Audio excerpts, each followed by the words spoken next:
Zion fired his sports agent because they couldn't facilitate a trade to the New York Knicks?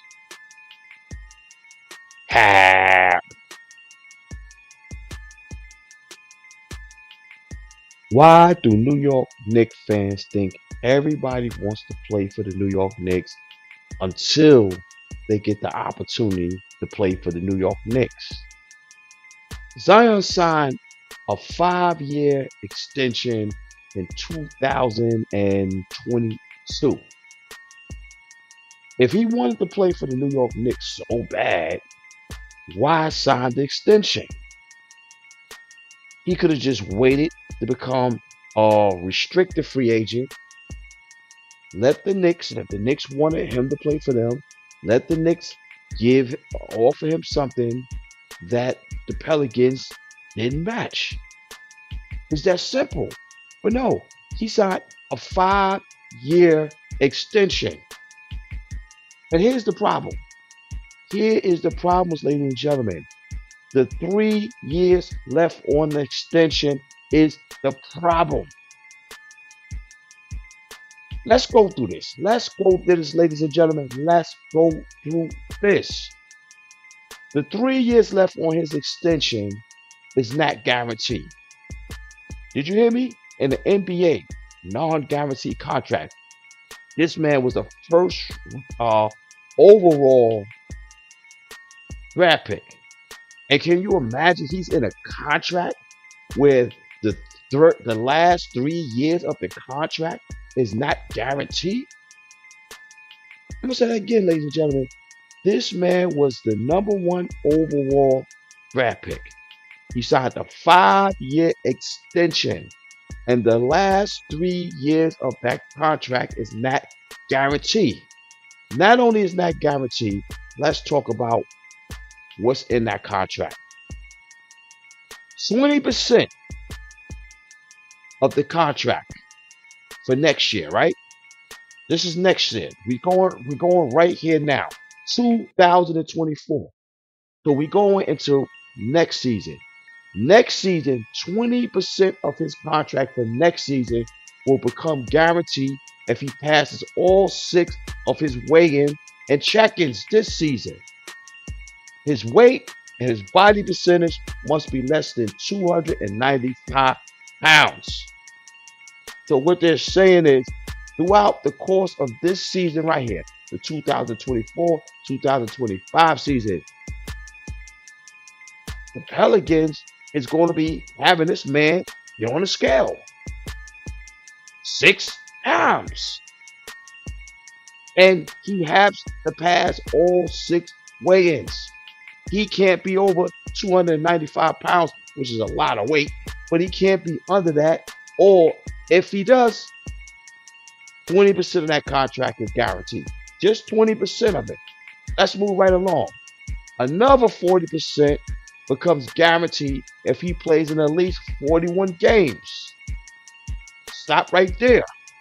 This man has to play at least half the games before another additional 40% of the contract is guaranteed. It's not looking good because he's out indefinite already. Let's keep it pushing.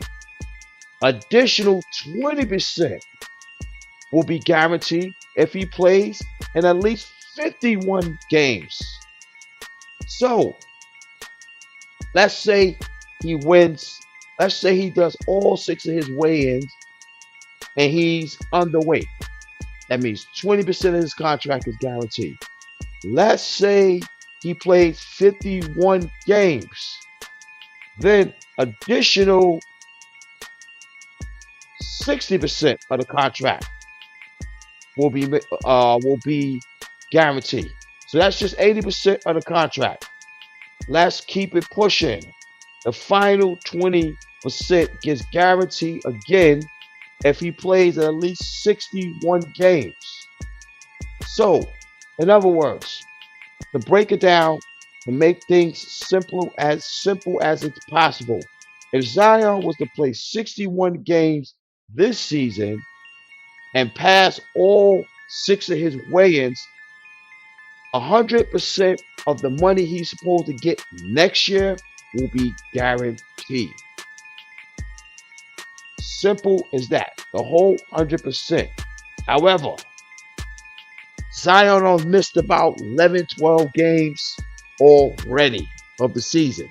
So that 61 games, we can flush that down the toilet. And if we think about it, and let's just use some logic here, he didn't fire his sports agency because they couldn't get him to the Knicks.